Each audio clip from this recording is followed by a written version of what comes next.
Bom dia a todos.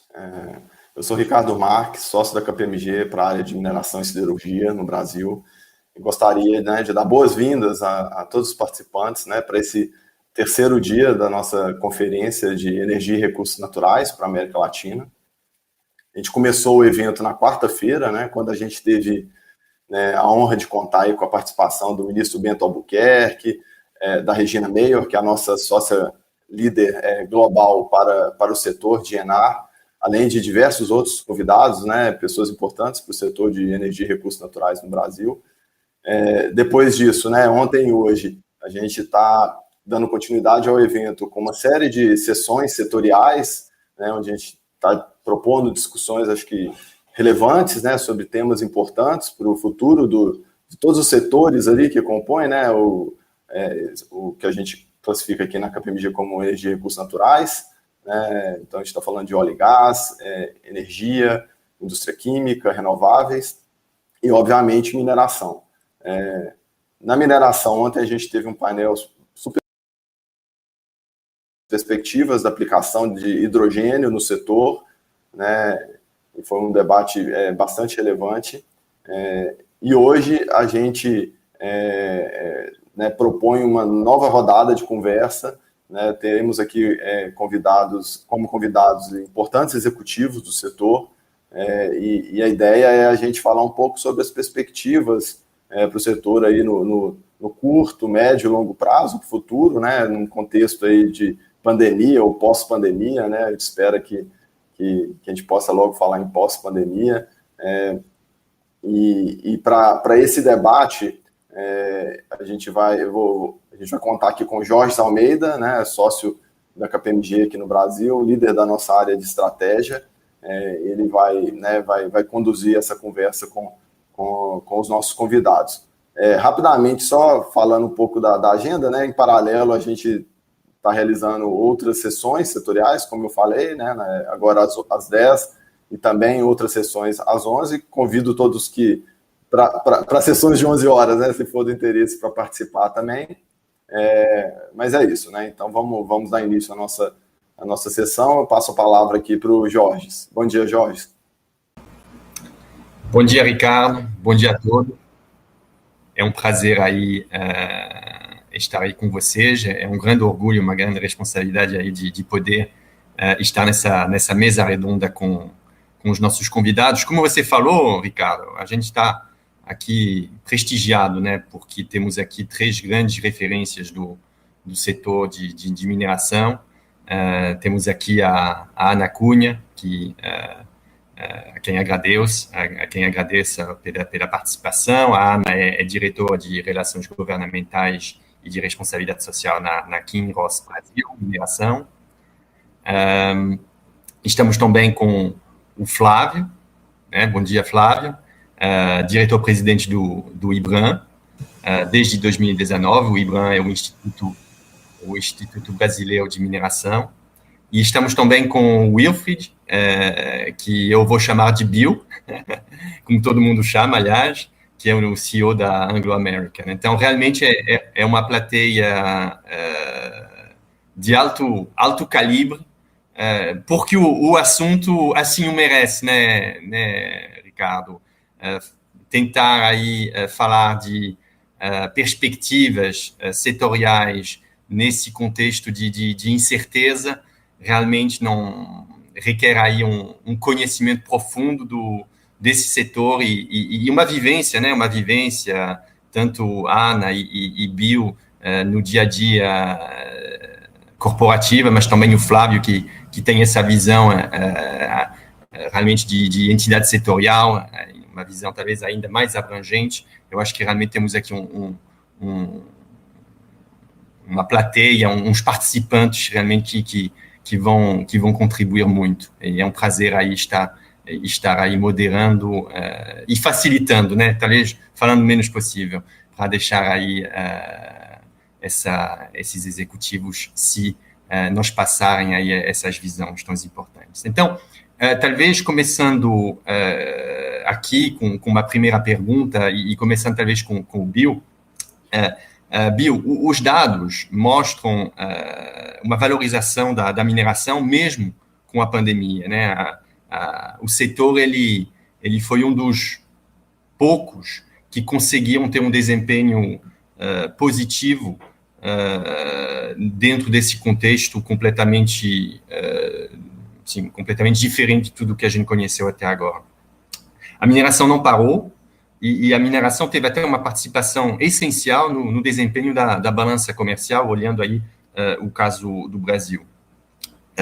Isso aí é algo que ficou muito claro olhando 2020, mas isso também não deve esconder o fato que o setor também atravessou aí importantes desafios causados por essa situação completamente nova. E eu queria ver com você a sua opinião sobre quais foram os principais desafios que uma empresa como a Anglo enfrentou e como é que a empresa conseguiu aí lidar com esses desafios. E bom dia, amigo.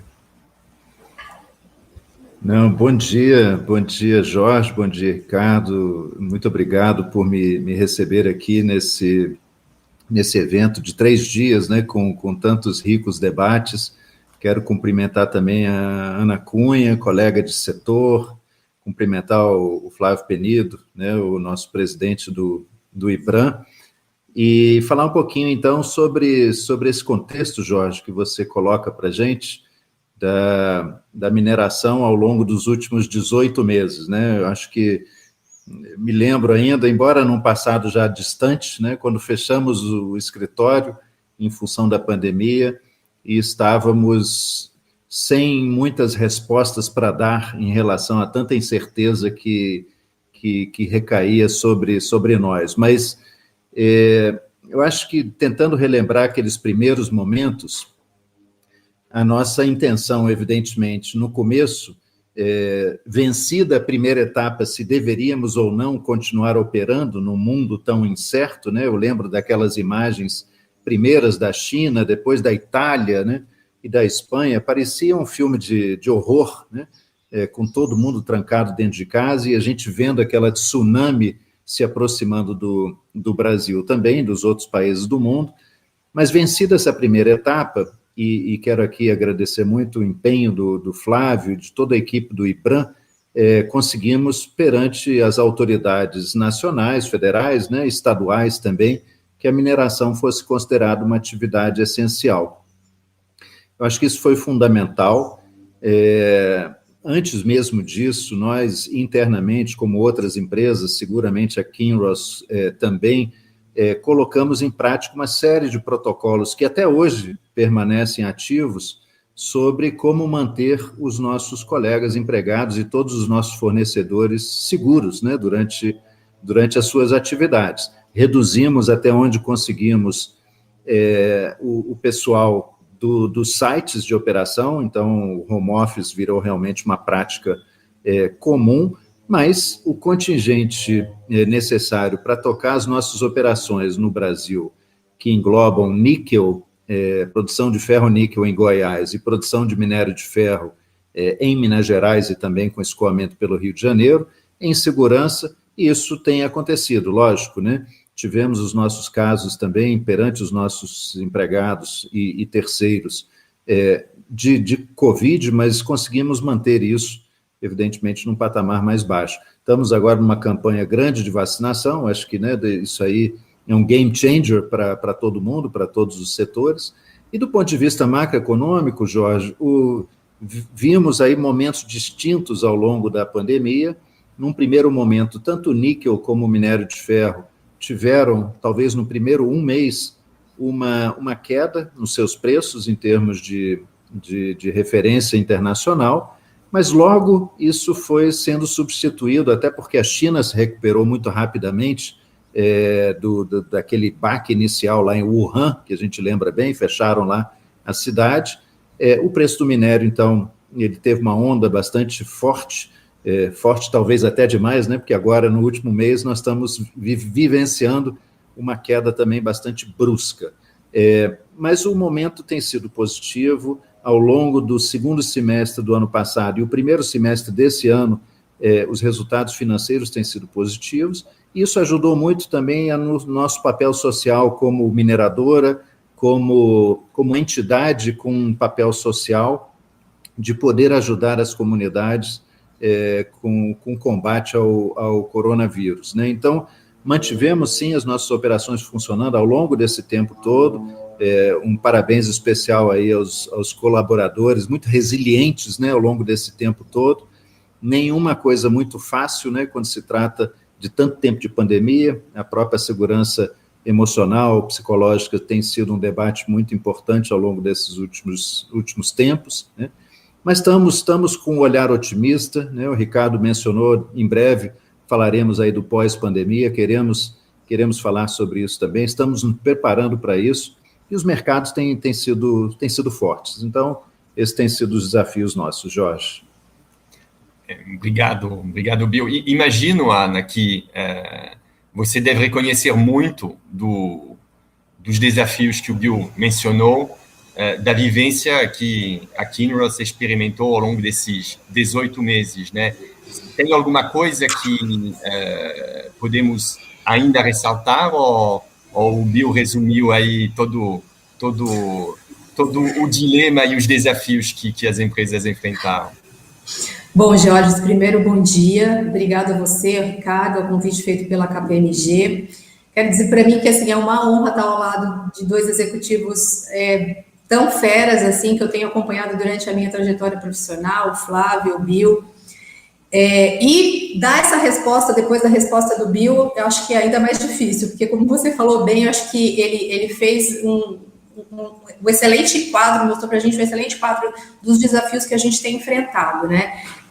Eu acho que para além das questões econômicas, né, e aí olhando, sim, produção, como que o setor se manteve por ser uma atividade essencial, economicamente ativo e saudável durante a pandemia, você tem questões ligadas à economia que também têm impactado a gente, né? Se a gente pensar aí na cadeia produtiva, na inflação, como que isso impacta sobremaneira os custos para se operar. Esse tem sido um desafio que a gente vai ter que olhar não só agora, mas no médio e longo prazo, porque a pandemia, de fato, abriu um flanco muito grande, social, econômico, que vai impactar e já está impactando nessas variáveis que compõem o nosso negócio, né? Mas eu queria trazer um aspecto também que foi muito forte para a gente, e eu acho que para todo mundo que está no setor.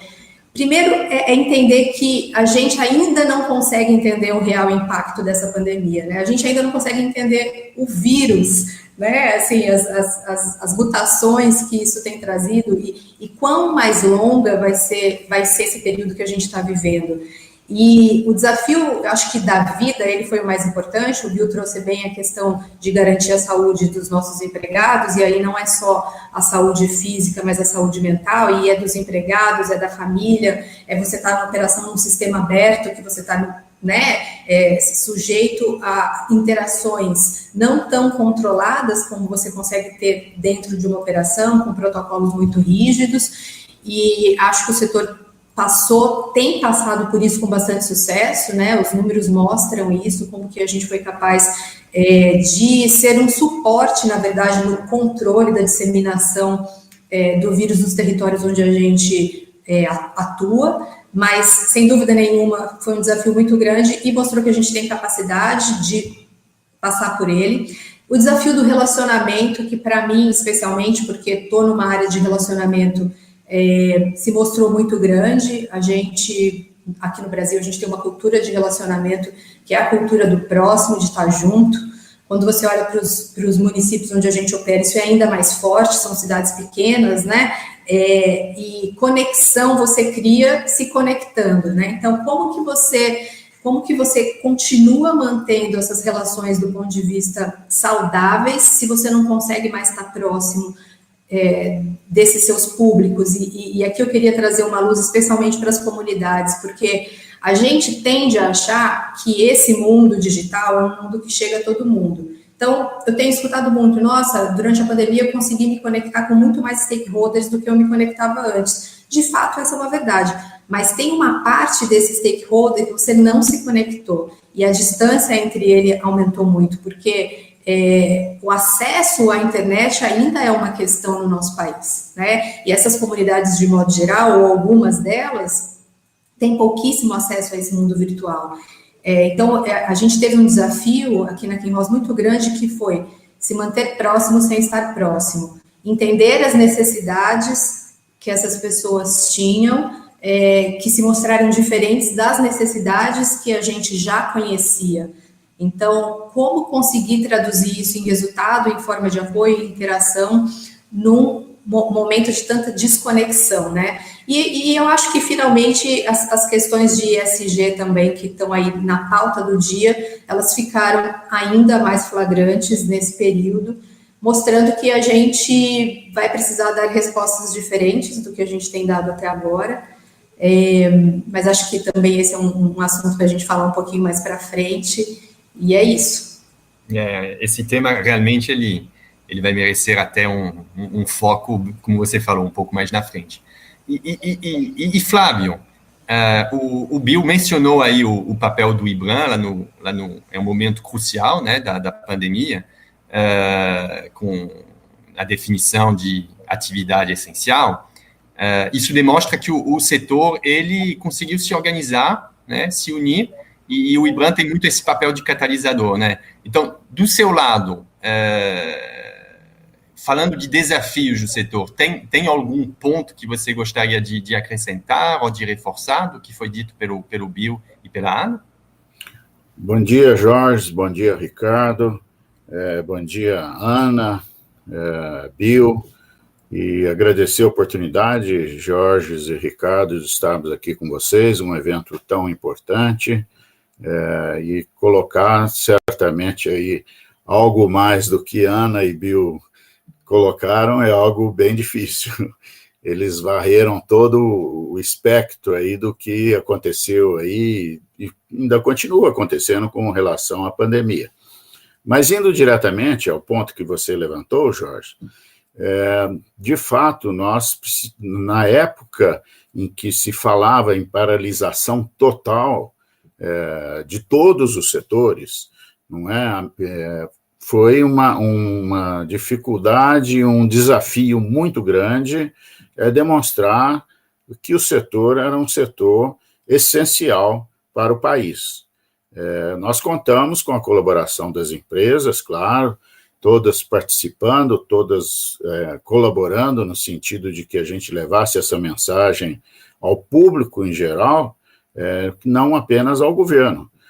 Nós tivemos êxito graças a um excelente relacionamento que nós temos tido com o Ministério de Minas e Energia, com a Secretaria de Geologia, Mineração e Transformação Mineral. Conseguimos demonstrar que era essencial a continuidade das operações para que, não apenas para o país, mas especificamente para o público em geral, para as comunidades. E isso, como já foi apontado, resultou na continuidade, na garantia de continuidade das operações. Evidente, em algumas situações, nós tivemos que agir pontualmente, demonstrando naqueles municípios a necessidade da operação. Tivemos algumas dificuldades aí de trânsito, de pessoas vindo de um lugar para outro para realizar uma montagem que naquele lugar específico não tinha aquela mão de obra, mas conversando que se entende e conseguimos superar essas dificuldades. E, ao superar essas dificuldades, e também levando em conta que não bastava apenas nós convencermos, como conseguimos, ao governo da essencialidade da mineração, mas convencer ao público em geral. Mostrando que aquilo era essencial. E como que isso foi demonstrado? Não apenas com a necessidade de insumos para a nossa vida. Aí. Nós sabemos que a mineração é a indústria das indústrias. Então, parando a mineração, nós teríamos aí, na sequência, como um castelo de cartas, vários outros setores importantes para fornecimento de insumos, como mesmo para fabricação de equipamentos aí de socorro à pandemia, isso tudo ia sofrer um colapso. Mas trabalhamos junto com o público em geral, e eu acredito que isso aí, desse limão, nós conseguimos uma limonada. Nós temos aí pesquisa mostrando que a mineração, nesse período, a sua reputação melhorou. Melhorou porque a comunidade, o público em geral, verificou que as empresas mineradoras agiram no sentido de prover insumos, no sentido de prover assistência, no sentido de prover treinamentos e, enfim, uma série de atividades que foram feitas e, principalmente, vamos lembrar, mineração nós temos em vários locais onde são comunidades isoladas, onde o governo tem dificuldade de chegar. E as mineradoras estão ali. E ali estando, na pandemia, prestaram socorro às comunidades, prestaram auxílio, fornecendo equipamentos, fornecendo treinamento para que aquelas pessoas tivessem uma melhor aproximação com o problema e solução do problema, e isso não foi feito apenas para os seus empregados, mas para a comunidade em geral. E o que se treinou, o que se deu aos empregados, mostrando o que é importante fazer para se precaver, os empregados levaram para suas famílias, que, por seu lado, levaram para os seus vizinhos. Então, eu acredito que foi uma oportunidade, embora não desejássemos, mas essa pandemia proporcionou uma maior aproximação das mineradoras com as comunidades e com o público em geral. É exatamente isso, então, que a gente precisa incentivar, precisa manter e desenvolver cada vez mais esse relacionamento com as comunidades, mostrando que a atividade empresarial de mineração, ela traz benefícios. É claro que ela traz necessidades de proteção ambiental que são feitas, que é a preservação não só das pessoas, mas do entorno ali das mineradoras, no entorno desse seu público aí em geral. Então, basicamente, foi isso, Jorge, que aconteceu. Agradeço, Flávio, por essa visão aí, realmente a fotografia é bem abrangente, que completa muito bem o que o Bill e a Ana colocaram. E continuando com você, Flávio, e agora olhando para frente, diante desse cenário que vocês três mencionaram, ainda incerto, ainda estamos, essa dúvida, fim de pandemia, pós-pandemia, a gente ainda não tem essa noção, a gente não sabe, como a Ana falou muito bem. Mas dentro desse cenário, e olhando para frente, quais são as perspectivas que você aí no IBRAM, olhando o setor como um todo, enxerga para o setor de mineração como um todo, em termos realmente de novos investimentos, em termos de crescimento da produção, em termos de representatividade do setor na economia em geral? Jorge, eu acredito que, de fato, nós tivemos um crescimento nesse período, principalmente um crescimento com relação aos preços das commodities. Agora, certamente, passada esse primeiro momento, haverá uma certa acomodação dos preços. Mas o que o mundo viu é que a necessidade dos minérios, dos minerais, das substâncias fornecidas, elas devem continuar nessa demanda e até mesmo uma demanda crescente, inclusive para novos minerais. Nós vamos ter aí cada vez mais demanda por lítio, demanda por grafite, para a produção de grafeno, para nióbio, para vanádio, enfim, para uma série de minerais estratégicos, além daqueles que hoje nós já produzimos.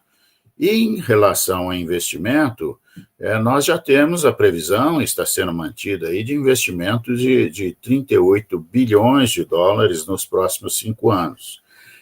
Esses investimentos, eles têm, nos últimos anos, eles têm, nessa avaliação quinquenal, eles têm crescido. E nós acreditamos que a tendência é de que haja um maior crescimento. Não apenas para novos projetos, para as novas minas que se abram e tudo, mas eu diria principalmente para as novas tecnologias. Nós temos situações hoje aí que nós já começamos a operar minas do futuro. Quais são essas minas do futuro? Nós temos aqui, bem perto de Belo Horizonte, uma operação onde nós temos escavadeira, trator, motoniveladora, caminhões operados à distância, totalmente operados à distância. Não há nenhum ser humano ali naquela cercania. Então, isso aí já é algo que se pensava antes, se sonhava, mas se achava que era coisa absurda. Mas hoje nós já estamos vendo coisas desse tipo aí acontecendo. E estamos aí com novas tecnologias vindo. Nós hoje fazemos isso com 4G. O que podemos imaginar quando nós tivermos o 5G aí? É coisa inimaginável, em termos de operação, em termos até mesmo de atendimento ao público. Imagine só, hoje nós temos lá uma comunidade no meio da Amazônia, com dificuldade, às vezes, um problema mais grave que se necessita. Quem sabe nós vamos ter lá alguém fazendo uma cirurgia com um cirurgião ali do melhor hospital do Brasil, fazendo uma cirurgia, também no setor de treinamento. As pessoas, independente de onde quer que estejam, tenham com velocidade, com 5G, um treinamento ali, não só para as mineradoras, mas para o público em geral. Isso pode dar pode alavancar o desenvolvimento da mineração e do desenvolvimento da educação, consequentemente do Brasil. Eu acho que nós estamos no limiar aí de uma nova era, essa era aí que é a mineração do futuro. Bill, a visão aí do Flávio, ela é bem firme e forte em relação a acreditar que esse momento, na verdade, é um momento de superação que vai trazer uma aceleração da inovação e dos investimentos. A nível aí da Anglo, e olhando o setor como a sua experiência e a sua posição autoriza, você confirma essa visão e tem algo a mais que você gostaria de acrescentar? Obrigado, Jorge. Enfim, o futuro sempre nos reserva muitas coisas das quais a gente ainda não tem todas as informações, mas a gente precisa se preparar para ela. O que a gente percebe cada vez mais, acrescentando e complementando ao que o Flávio já comentou, é onde que o setor de mineração pode contribuir para os debates sobre a mudança climática, sobre a descarbonização, né? Isso vem sendo, a gente percebe cada vez mais dos investidores institucionais, dos investidores financeiros, enfim, o dinheiro que circula mundo afora, né? Ele começa a nos demandar uma conversa talvez um pouco diferente daquela que os setores em gerais vinham tendo. E na Anglo-American, em particular, a gente busca normalmente, mundo afora, né? Nós somos uma operação global com atividades na Austrália, na África do Sul, nas mais diversas commodities, né? A nossa busca é por mantermos em operação ativos cujo produto seja de alta qualidade. Então, pegando um pouco o minério de ferro nosso, nós estamos num nicho de mercado, a gente tem um minério de ferro de 67% de teor de ferro, né? Com baixo teor de impurezas. A gente pensa que isso pode, principalmente para os nossos clientes siderurgistas, ser algo que os ajudará a produzir um aço verde, né? Que é o que hoje cada vez mais a gente escuta falar. Por que isso? Porque demandará possivelmente uma utilização menor de carvão, aumentará a produtividade, dessa forma também ter menos impacto ambiental na emissão de particulados, né, na atmosfera. Então, os investimentos, de uma forma geral, e aí pegando de novo um gancho no Flávio, eles terão que ter uma forte conotação de inovação tecnológica, né? Nós tivemos os episódios, infelizmente, né, que abateram no setor, recentemente aqui em Minas Gerais, e de lá para cá, e apoiado pelo IBRAM, com forte participação da Kinross e outras tantas mineradoras do setor, estamos num papel de trazer para a sociedade respostas da importância do setor e, principalmente, de que o setor, através da sua atividade de mineração, possa trazer benefícios, sejam elas ambientais, sejam elas sociais, de que o nosso produto ele não é meramente algo que saiu de uma lavra e foi colocada no mercado de exportação e se perdeu no tempo. Não, nós temos uma história bonita para contar e uma contribuição bastante positiva, não só através do produto, mas também através daquilo que a gente acaba deixando nas nossas comunidades, seja isso em combate até na pandemia, que é a coisa mais evidente agora, mas principalmente também na educação da população. Então, são investimentos que a gente tem programados, no nosso caso, especificamente na Anglo American, confiamos no crescimento do nosso setor, né? Hoje a gente tem aproximadamente aí 24 milhões de toneladas, temos um plano para levar isso para 30, num primeiro momento, e talvez mais. No caso do nosso negócio de níquel, a expectativa também é que a gente possa crescer através de um enriquecimento da alimentação nos nossos fornos. E como que a gente consegue isso? Através de inovação tecnológica. Então, esses seriam as minhas contribuições para esse tema, Jorge. Obrigado, Bill. Então, realmente, também uma visão bem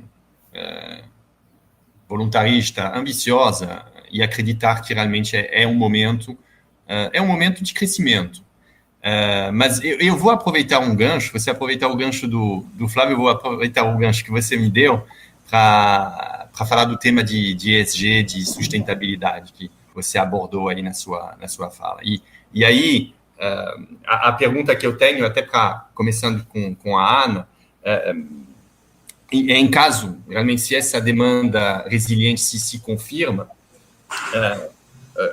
quais são os principais aspectos que vão garantir que esses projetos, sejam eles de brownfield ou greenfield, eles realmente vão ser sustentáveis? A gente sentiu que esse ponto que o Bill levantou é um assunto que está cada vez mais importante para o setor, mas para a sociedade como um todo. Então, como é que a gente pode garantir que essas transformações, esse novo momento vai trazer e vai garantir que novas exigências se concretizem no campo e na execução aí da produção e de novos projetos? Bom, eu acho que, de modo geral, os projetos de mineração, eles têm se tornado mais sustentáveis, né? E embora a gente fale muito hoje de ESG e ESG, essa já é uma pauta bastante antiga dentro da indústria, né? Ela vai ganhando outros nomes, outras importâncias, mas a verdade é que tanto o desempenho ambiental, social, de governança, né? Eles sempre foram e são pilares muito importantes dentro da nossa atividade. Acho que tem um desafio importante para a gente, que é ser capaz de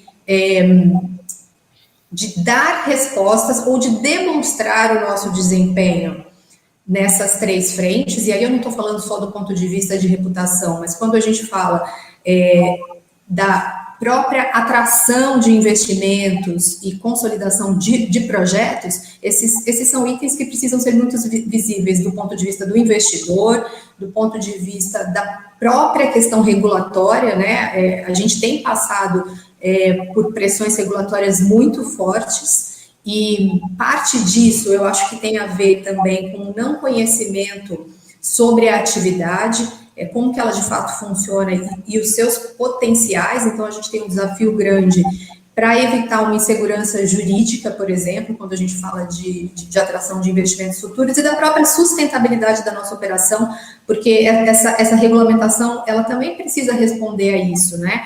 Ela tem que garantir, sim, a melhor regulação, a segurança dos públicos, mas ser execuível, né? A gente tem que ser capaz de atender a essas regulamentações de uma maneira segura. E aí, tem algumas questões também importantes para a gente pensar como setor, que o mundo mudou, as pressões estão mudando, né? Então, a forma que a gente sempre fez ou sempre falou, e que trouxe a gente até aqui com muito sucesso, né? Os números, as falas do Bill, do Flávio, não me deixam mentir. O setor de mineração hoje é um setor super importante na balança comercial do país. E a gente pode dar aqui diversos exemplos, né? O Flávio falou bem aí, a indústria das indústrias, mas tem uma coisa que, assim, na mesma proporção que aumenta a demanda mundial por minério, aumenta também a pressão social por respostas a problemas complexos ou não, que são os mesmos, mas que requerem posicionamentos diferentes. Então, quando a gente olha para a própria cadeia de suprimentos, para novas oportunidades, para a economia circular, né, como que a gente está tratando o nosso rejeito, quais são as novas possibilidades, como que a gente está empregando tecnologia para trazer resultados ambientais diferentes ou potencialmente melhores do que a gente já tem feito até hoje. E eu achei curioso o Flávio trazer essa questão da mineração do futuro, do uso da tecnologia, que é algo que a gente não pensava lá atrás, de ter um caminhão que não tenha um motorista, né?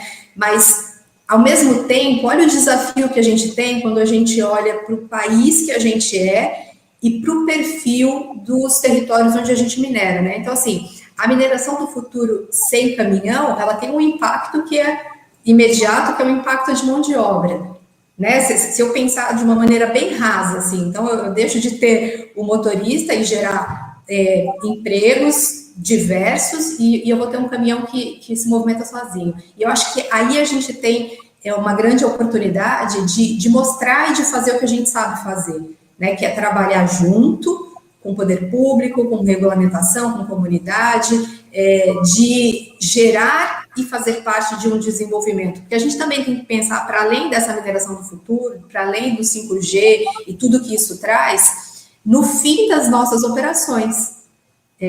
Como que tudo isso se conversa para responder aos anseios de todos esses stakeholders, né? Então, de fato, essa mineração sustentável, ela tem muitos vieses, né, que precisam ser olhados de maneira muito estruturada, mas tem uma coisa que aqui na Quimos a gente fala muito, que é assim, não é a mineração que tem que dar as respostas para essas questões, né? A mineração tem que ser um grande vetor de, junto com esses outros atores, construir soluções, né? A gente fala muito de licença social e alguns colegas têm trazido muito um outro termo, que é a integração social. É isso, nós não somos um apêndice no território, a gente está junto ali naquele território. E acho que a gente tem muitas oportunidades nesse sentido de reforçar esses desafios e essas respostas sustentáveis, né? E passa por tudo, né? Passa desde a mão de obra, passa por toda essa discussão que a gente tem tido, inclusive de diversidade, porque se eu preciso de respostas diferentes, eu preciso de cabeças diferentes, com visões diferentes, para a gente construir, de fato, atender esse anseio que tem vindo hoje do mercado, né? Só queria finalizar falando um pouquinho da Covid, porque eu acho que a Covid, a forma que a gente respondeu à Covid, eu acho que ilustra isso que eu estou dizendo, né? Você tem um anseio, uma necessidade coletiva, e você tem ali atores conjuntamente trabalhando para algo que é além da sua necessidade primeira ou da sua política de investimento. E é assim que, no final das contas, você conecta, né, com uma sociedade, quando você está ali junto, olhando para coisas que vão além do seu negócio. Anseio, acho que é uma palavra muito importante na sua fala, né? Os anseios, tanto até dos empregados, mas da sociedade, como você mencionou, mineração responsável, mineração sustentável. E aí, Flávio, são temas assim, que o Bill e a Ana deixaram muito claros, cristalizados nas empresas onde eles trabalham, mas suponho que é algo também que você viu crescer cada vez mais olhando o setor como um todo. Sem dúvida, Jorge. E vimos aí crescer algo que nós fizemos uma proposta em setembro de 2019, que foi uma carta compromisso aí com a sociedade em geral, com diversos temas de responsabilidade que nós entendemos que a mineração deve assumir. São vários os temas, alguns já citados, inclusive aí pela Ana, pelo Bill, e de um modo geral, aquilo que nós temos que prestar contas, porque o prestar contas não é apenas um relatório onde você indica lá o que você tem feito, mas tem que partir para uma preocupação maior, uma preocupação junto a cada lugar onde nós estejamos atuando.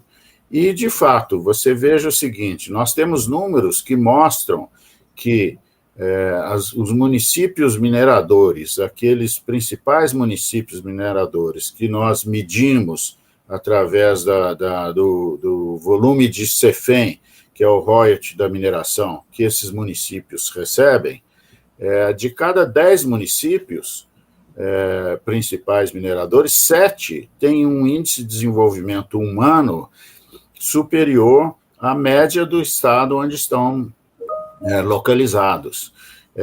E aí vem um segundo ponto, que também foi citado aí pela Ana, com relação ao fim das operações. Nós temos que ter a preocupação o que vai acontecer com aquela comunidade, com aquele município, ao final das operações.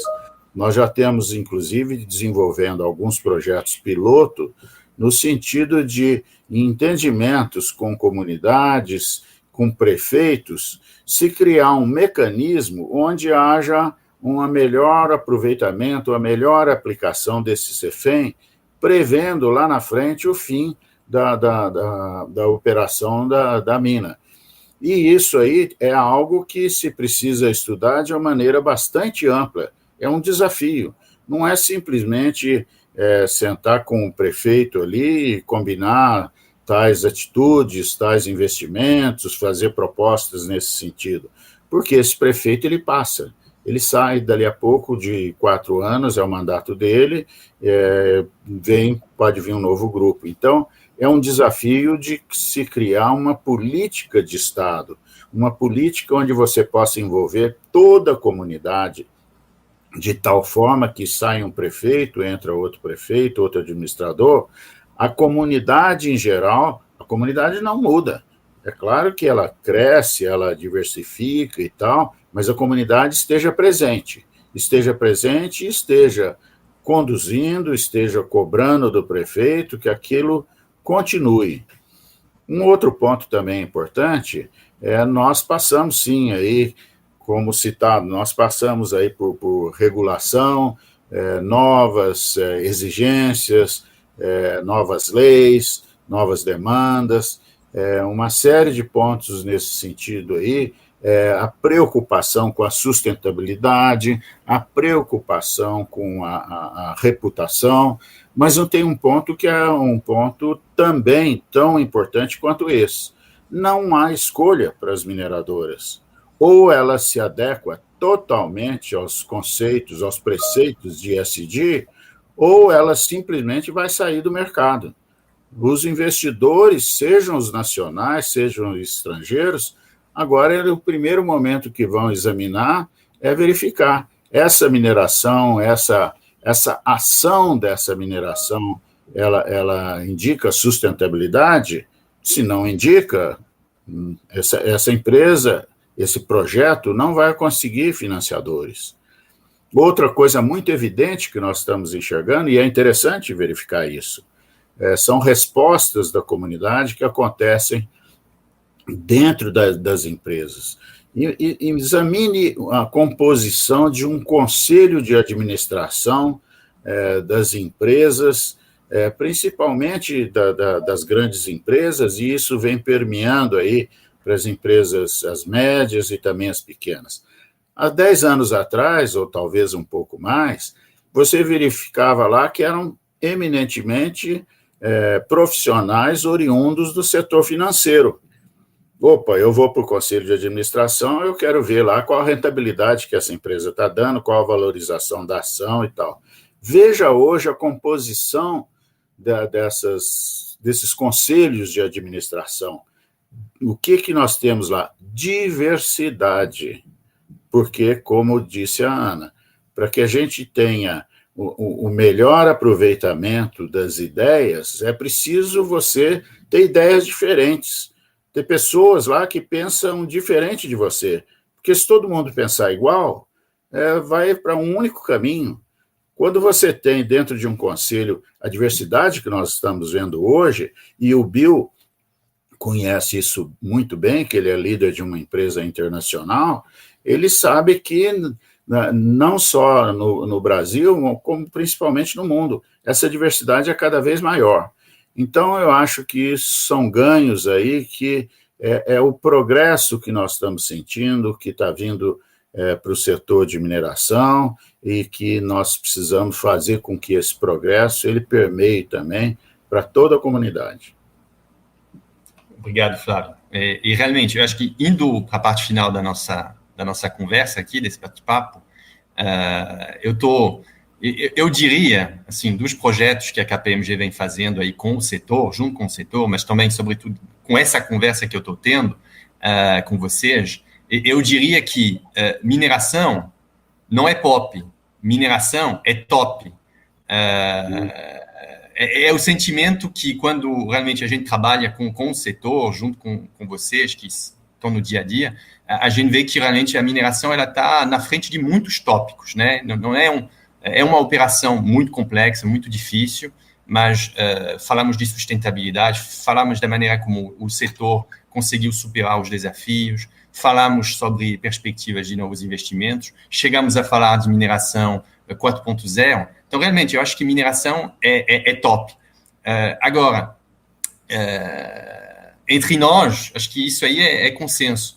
E fora do setor, esse papel na balança comercial, a questão da reputação do setor, a questão de atração de novos talentos, a questão de relações com stakeholders, com comunidades, como é que a gente consegue realmente passar essa visão que a gente tem para um público mais amplo? E talvez continuando com você, Flávio, e aí depois pegando as opiniões da Ana e do Bill.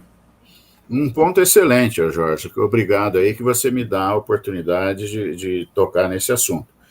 Há uma preocupação no sentido aí de que nós temos que mostrar que a mineração ela tem muita tecnologia. Eu já ouvi de pessoas influentes, numa certa ocasião, uma pessoa específica, muito influente, que me falou, a mineração ela não tem tecnologia.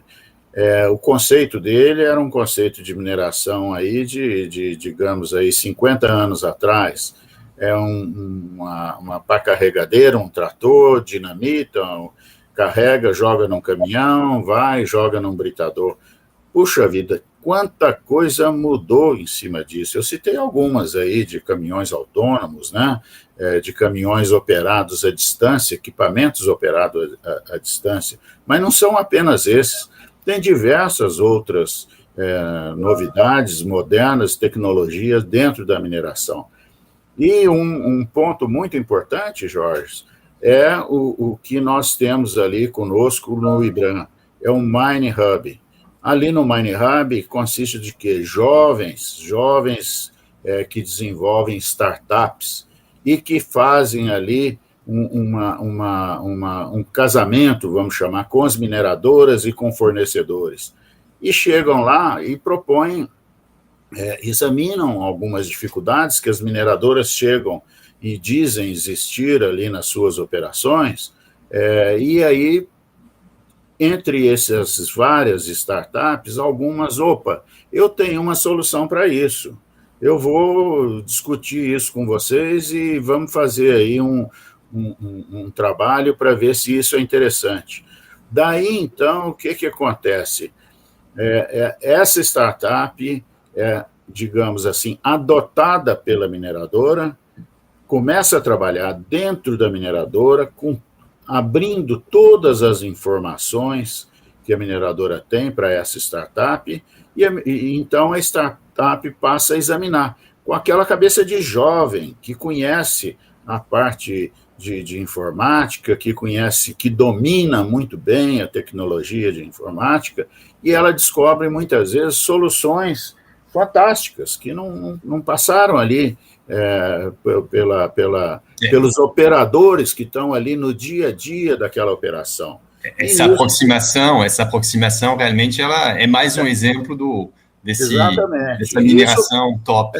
Isso permite... E aí, talvez, Flávio, até porque estamos correndo para o final, talvez seria até bom ter assim, uma visão do mundo empresarial também, né, desse dilema que as empresas têm, né, um setor top, e como é que a gente consegue levar isso lá para o final da cadeia, né, para o público em geral. O IBRAM está fazendo um trabalho sensacional em relação a isso, e as empresas, como é que elas vivem esse dilema? Aí, começando pelo Bill.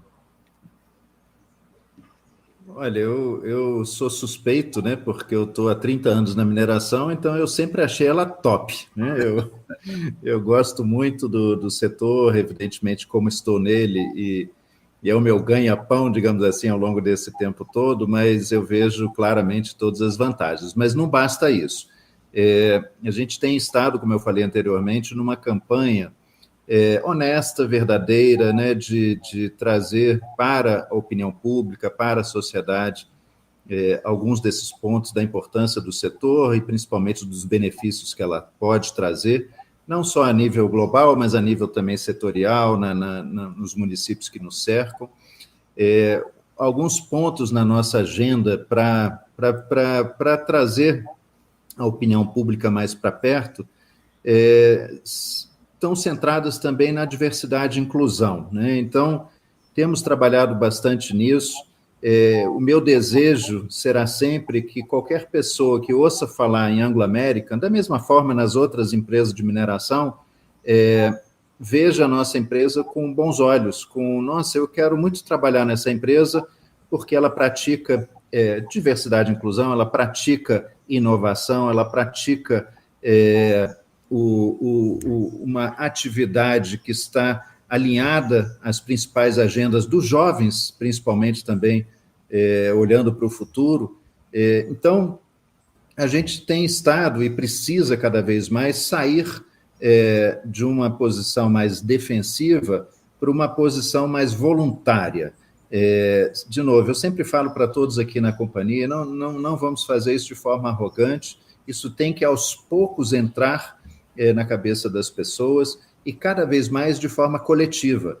Eu não quero advogar o que eu julgo positivo da nossa atividade de mineração sem que a Kinross esteja do nosso lado, sem que a Anglo Gold esteja, sem que a Vale esteja, a Samarco, todas as mineradoras, independente do porte delas, porque coletivamente eu acredito que nós vamos dar um passo mais rápido do que cada um advogando, né, das suas questões individuais. Nós somos um setor, nós caímos coletivamente, então vamos nos reerguer também coletivamente. E principalmente focar na agenda ESG, né? Eu acho que a Ana colocou muito bem, a gente já faz isso há muitos e muitos anos, agora de uma forma talvez um pouco mais estruturada, e vamos atrair os talentos, né? Vamos atrair as mulheres para dentro da mineração, que é um universo ainda predominantemente mais masculino. Vamos trazer os colegas da comunidade LGBT, os colegas que têm deficiência, independente de raça, né? São todos bem-vindos a trabalhar conosco para trazer um ambiente psicologicamente seguro para que a criatividade possa nos levar exatamente para esse mundo da inovação que a gente tanto precisa, Jorge. Ótimo. Ana, mineração top. Acho que o Flávio e o Bill me deram alguns argumentos aí para as minhas próximas apresentações. Você tem mais um argumento para eu colocar na minha cola aqui? Ah, diversos. Mas quero dizer também que eu amei o Mineração Top. Aí, Flávio, a gente já pode falar com o Paulo desse aqui, seu nosso slogan. E pegando o gancho no top, no pop que você trouxe do agro, né? A mineração, de fato, ela não é pop, mas o mais engraçado é que as pesquisas, por exemplo, recente, uma pesquisa do RepTrack, que faz essa pesquisa de reputação aí para o IBRAM, mostra claramente que para a sociedade, inclusive, a reputação da mineração ela está acima do agro. É curioso, né? Mas e ao mesmo tempo não, porque eu acho que isso é o resultado de um esforço que vem sendo feito coordenado, como eu falei lá atrás, de demonstração de fato dos impactos positivos que a nossa atividade gera, né? Eu acho que a gente tem sim um desafio para além disso, que é um dever de casa que a gente começou a fazer, e o Bill trouxe bem a questão do coletivo, das empresas, porque o setor ele é a soma de muitas empresas, né? Não adianta a Anglo ter uma reputação maravilhosa, ou a Quinmoz, ou a Vale, se você tem problemas estruturais e estruturantes ali passando de percepção sobre esse setor, que no final das contas a gente não vai conseguir crescer ou demonstrar de fato o nosso valor. E para isso, tem uma questão para mim que é essencial, que é de base, que a gente precisa falar o que as pessoas querem saber, né? Nós não temos absolutamente nenhum motivo para não falar sobre nada, e eu acho que não é isso que muitas vezes faz com que a gente não fale. Eu faço uma leitura, e assim, eu estou há 23 anos nesse setor, eu sempre escutei uma frase que é assim: a mineração não sabe comunicar. Né? Eu tenho urticária de escutar isso, até porque eu sou uma profissional de comunicação, né? Eu também ouvi bastante. Pois é.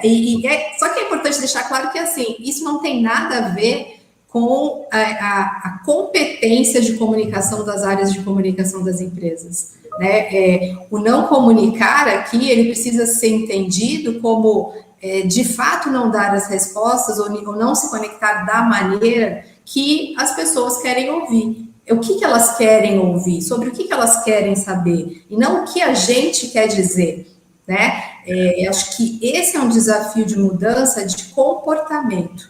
A gente tem que passar de um processo de um comportamento aprendido, desaprender e, de fato, fazê-lo de uma outra forma, porque comportamentos iguais vão continuar gerando os mesmos resultados, né? As mesmas dificuldades que a gente encontra hoje do ponto de vista de reputação.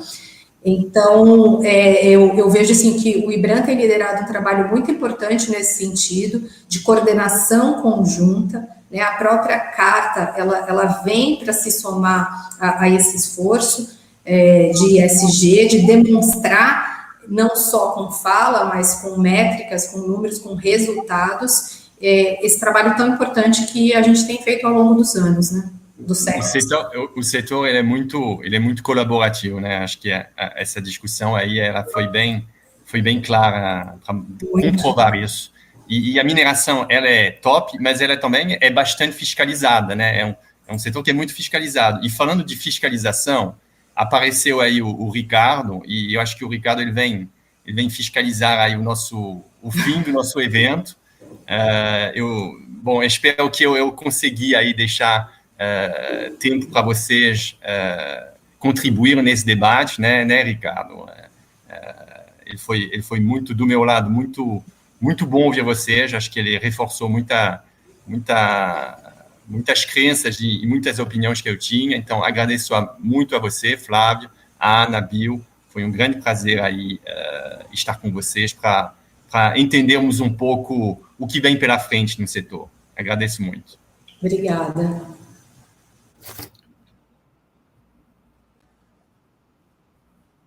Obrigado, Ana. Obrigado, Bill.